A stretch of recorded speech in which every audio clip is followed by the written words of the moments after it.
তখন আমার ধান কাটার সিজন চলছিল। প্রতিদিন ঈশার আজান নাগাদ আমি বাসায় ফিরে আসতাম। কিন্তু একটা দিন পড়ে গেল, যেদিন সারাদিন ক্লান্তির পরেও আমার বাসায় ফেরার সুযোগ হলো না। কারণ সারাদিন ধান ছাঁটাইয়ের পর ধানগুলো বাসায় নিতে হবে। কিন্তু আমাদের এখানে যেমন চোরের উপদ্রব, তা কোনো মতেই ধান বিলের ভিতর রেখে যাওয়া যাবে না। আমার সাথে আরও কৃষাণ ছিল, কিন্তু ভাগ্যক্রমে আমি নিযুক্ত হলাম পাহারার জন্য। কি আর করার, বিছানা ছেড়ে শোয়া সত্যিই খুবই কষ্টকর। সবাই চলে গেল। রাতের খাবার খেয়ে নিলাম একা একা। ঘুমে চোখ জুড়িয়ে আসছে। সারাদিনের ক্লান্তি মাখা ঘুম নিমেষেই চোখের পাতা জুড়িয়ে এলো। বিভোর হলাম গভীর নিদ্রায়। হঠাৎ আমি ঘুম থেকে জাগ্রত হয়ে গেলাম। তখন রাত্র 1টার কাছাকাছি।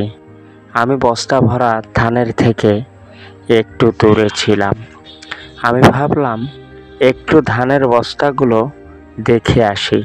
ভিড়কোট অন্ধকার, আমার টর্চটি সাথে ছিল, আর মনের স্বতঃস্ফূর্ততা নিয়ে গুনগুন শব্দে গান গাইতে গাইতে যাচ্ছিলাম। হঠাৎ খড়মড় করে একটা শব্দ হলো। আমি আমার লাইটটাকে বন্ধ করে ফেললাম। ভাবলাম চোর এসেছে নাকি। চুপিসারে এগোতে থাকলাম যেদিক থেকে আওয়াজ আসছিল।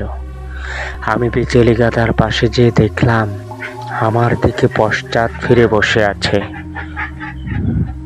চুলগুলো ছেড়ে দিয়ে কি যেন খাচ্ছে কড়মড় করে। আমি ভাবলাম কোনো পাগল আসলো না তো। আমি ধমক দিয়ে দাঁড়াতে থাকলাম, এই যা, এই যা, এত রাতে তোর কি এখানে। সে তার মতো খেয়েই চলেছে।